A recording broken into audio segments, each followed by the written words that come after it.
খো কেন ঈমান মোরাওয়া বুঝে মুসলমান মোদের নাই খো কেন ঈমান মোরা নাদানে মুসলমান মোদের নাই খো কেন ঈমান যুগের হাওয়ায় বয়ে গেল যুগের হাওয়ায় বয়ে গেল মোদের সব ঈমান মোরা ভোলা মুসলমান মোদের নাই কো কেন ঈমান মোরা নাদানে মুসলমান মোদের নাই কো কেন ঈমান মাস গেল তোর বছর গেল আর কে আছে বাকি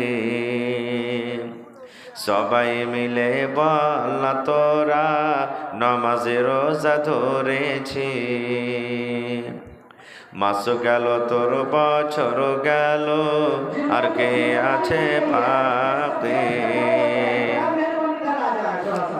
সবাই মিলে বল তোরা নমাজে রোজা ধরেছি যুগের হাওয়ায় ভুলে গেলাম যুগের হাওয়ায় ভুলে গেলাম মোদের পরে নাম মোরা নাদানি মুসলমান মোদের নাই খো কেন ঈমান মোরা ওয়াবুজ মুসলমান মোদের নাই খো কেন ঈমান পার্লামেন্টের মেম্বারেরা আইন তৈরি করে তারা পার্লামেন্টের মেম্বারেরা আইন তৈরি করে তারা তাদের হাতে জব হলো তাদের হাতে জব হলো পবিত্র কুরআন মোরা ভোলা মুসলমান মোদের নাই খো কেন ঈমান মোরা নাদানে মুসলমান মোদের নাই খো কেন ঈমান নারে তাকবীর। আজকে জলসার যোগ্যতমায় শ্রদ্ধেয় সভাপতি সাহেব, উপস্থিত উলামায়ে কেরাম, সামনে বসে থাকা ইসলাম দরদি দিন দরদি ভাই ও বাবাজিরা, পর্দানাসীন মায়েরা এবং খালারা, সমস্ত তারিফ ও গুণগান সেই মহান আল্লাহ তাবারক ওয়া তাআলার জন্য, যে মহান আল্লাহ তাবারক ওয়া তাআলা আজকে আমাদেরকে এই জামিয়া রহমানিয়া কারাঙ্কিয়া মাদ্রাসার এই জালসার পিন্ডালের তলাতে এত ঠান্ডার মৌসুমে একত্রিত হয়ে বসে কিছু বলার ও শোনার তৌফিক দিয়েছেন, তাই আমরা সে আল্লাহর প্রশংসা করি। সকলেই পড়েন আলহামদুলিল্লাহ। একটু সকলে জোর করে আল্লাহ তাবারক ওয়া তাআলার তারিফ করেন আলহামদুলিল্লাহ। তারপর আমাদের শেষ নবী হযরত মুহাম্মদুর রাসূলুল্লাহ পড়েন সাল্লাল্লাহু আলাইহি ওয়াসাল্লামের পর অগণন দারুদ শরীফ শান্তির ধারা বর্ষিত হোক, আমিন। আল্লাহুম্মা সাল্লি আলাইহি আল্লাহুম্মা বারিক আলাইহি। ভাই গেট ছেড়ে একটু এদিকে চলে এসেন, আপনারা যারা গেটে দাঁড় হয়ে আছেন ভাই গেটটা খালি করে দেন, এদিকে জায়গা আছে, চলে এসেন ভাই। দিনী মজলিস এটা, আর কোরআন হাদিসের মজলিস, দিনী মজলিসে দিনী মজলিসের মতন বসতে হবে আপনারাকে। কোনো এটা সার্কাস নয় বা সাপ খেলা মজলিস নয় যে যে যেখানে পেলাম দাঁড় হয়ে গেলাম, এদিকে বসে যান ভাই, ভালো হবে। তো ভাই আমার, আজকে আমি কোরআন মাজিদ থেকে আপনাদের সামনে একটি আয়াত তেলাওয়াত করেছি, সে আয়াতটি আপনাদের সামনে রাখবো। আল্লাহর কাছে দোয়া করি, হে পাক পরওয়ারদিগার, আমি যা কিছু বলবো যেন সহিহ হাদিস এবং কোরআন থেকে বলতে পারি, এবং তার প্রতি ছোট বড় সকলেই যেন আমরা আমল করতে পারি, তার জন্য আল্লাহ আমাদেরকে তৌফিক দেন, পড়ুন আল্লাহুম্মা আমিন। ভাই আমার, আল্লাহ তাবারক ওয়া তাআলা আমাদেরকে দুনিয়াতে পাঠালছেন, আর মাঝে মাঝে মাঝে মাঝে আল্লাহ তাবারক ওয়া তাআলা আমাদেরকে পরীক্ষাও করছেন। আর যারা খাস করে আল্লাহ তাবারক ওয়া তাআলার নেক বান্দা হবে, আল্লাহর নেক বান্দি হবে, যারা মুত্তাকি পরেজগার হবে, আল্লাহ তাবারক ওয়া তাআলা তাদেরকে বেশি পরীক্ষা করবেন, তাদেরকে আজমাইশ করবেন। কি দিয়ে আজমাইশ করবেন, কি দিয়ে আল্লাহ পরীক্ষা করবেন? আল্লাহর পরীক্ষার নানা প্রকারে আছে।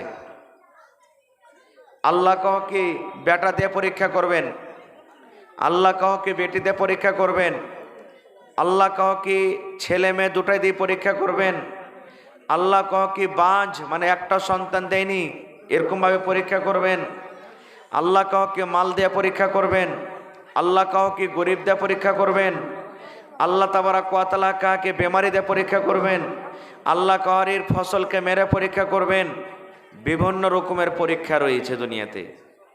আর শেষের বেলাতে আল্লাহ তাবারাক ওয়া তাআলা বলছেন সূরাতুল বাকারাতে যে যারা সমস্ত পরীক্ষাতে সবর করবে, ধৈর্য ধরবে, ওয়া বাশশিরিস সাবিরিন, তাদের জন্য খুশখবরি, তাদের জন্য হলো সুসংবাদ, মানে তারা আল্লাহ রাব্বুল আলামিনের পরীক্ষাতে কামিয়াব হয়ে গেল। আর যারা কামিয়াব হয়ে গেল তারা ইনশাআল্লাহ জান্নাতের ভিতরে যাবে। আল্লাহ নবীরাকেও ছাড়েনি, নবীরাকেও আল্লাহ তাবারাক ওয়া তাআলা পরীক্ষা করতে ছাড়েননি। বাস এক দুটা উদাহরণ আপনাদের সামনে দেব। যেমন আমাদের আখরি নবীর নাম কি বলেন তো আপনারা? মুহাম্মদ সাল্লাল্লাহু আলাইহি সাল্লাম। নবীজির ছেলেরা ছোটতেই মারা গেছে, নবীজির বেটা ছোটতেই মারা গেছেন, কেউ বড় হইতে পায়নি। একদিনকার তো ঘটনা যে নবীজির একটা ছেলের নাম হলো ইব্রাহিম রাদিয়াল্লাহু তাআলা আনহু, ছোট ছেলে মারা গেল। তো সূর্যে গিরহান লেগে গেছে, চাঁদে সূর্যে গিরহান লাগে না, লাগে না? তো নবীজির বেটা মারা গেলেন, সূর্যে গিরহান লেগে গেল। তখন সাহাবায়ে কেরামেরা বসে বলছেন, হুজুর আপনি তো একটা খুব বড় মানুষ, আর আপনার বেটাটা মরেছে বলে চাঁদে গিরহান লেগে গেছে, সূর্যতে গিরহান লেগে গেছে। তা আল্লাহ রাসূল বলছেন, না এরে পাগল, এরকম কথা বলতে হয় না। মত হায়াত একটা আল্লাহ তাবারাক ওয়া তাআলা একটা আলাদা জিনিস, আর সূর্যে চাঁদে গিরহান লাগাটা একটা আলাদা জিনিস। কোনো মানুষ মরতে গেলে সূর্যে বা চাঁদে গিরহান লাগবে এরকম কোনো কথা না, এই কথাটা বলতে হয় না। এরা ছোটতেই মারা গেছে। আর পরীক্ষা কি করেছেন? আল্লাহর নবীর 4 জন মেয়ে, কয়জন মেয়ে? 4 জন মেয়ে। যায়েনাব রাদিয়াল্লাহু তাআলা আনহা, ফাতেমা রাদিয়াল্লাহু তাআলা আনহা, উম্মে কুলসুম রাদিয়াল্লাহু তাআলা আনহা, রুকাইয়া রাদিয়াল্লাহু তাআলা আনহা, 4 জন মেয়ে। ছেলেরা দুনিয়াতে বাঁচেনি, মারা গেছে। তখন মক্কার বেঈমান মুশরিকরা নবীকে কি বলতেন জানেন? আর এই হলো আবতার, নবীকে রাগাইতেন, এই হলো আবতার।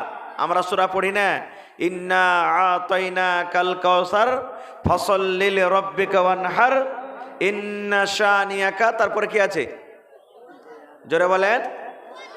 হ্যাঁ, ই হলো আবতার। আবতার মানে এর বংশ এখান থেকে শেষ, এর বংশ আর বরকত দেবে না, বংশ শেষ। আবতার মানে এখান থেকে শেষ। ইয়ার ছাইলা গেলা তো দুনিয়াতে নেই যে আর লাতি পোতা হবে, তার পোতা হবে, তার বেটা হবে, বাড়তি থাকবে। বেটা তো মরে গেল, শুধু বেটি আছে। আর বেটির বংশ কি বাড়ে ভালা? ও তো আলাদা, ওর খানদান হয়ে গেল। এ লেগে আবতার। সুবহানাল্লাহ। আল্লাহ তাবারাক ওয়া তাআলা নবীকে সবর দিচ্ছে, নবীজি সহ্য করেন, ওদের কথা শুনে মনে ব্যথা করিয়েন না। আপনাকে আবতার বলছে, ওরাই আবতার। ওরা মরে যায় বাদে ওরকে নাম লেনাওয়ালা কেউ হবে না, কিন্তু আপনার কিয়ামত পর্যন্ত নাম হবে। হয় কি হয় না? নবীজির নাম হয়েছে কি হয় না? যেখানে আল্লাহ নিজের নাম দিয়েছেন ওখানে নবীর নাম এনেছেন।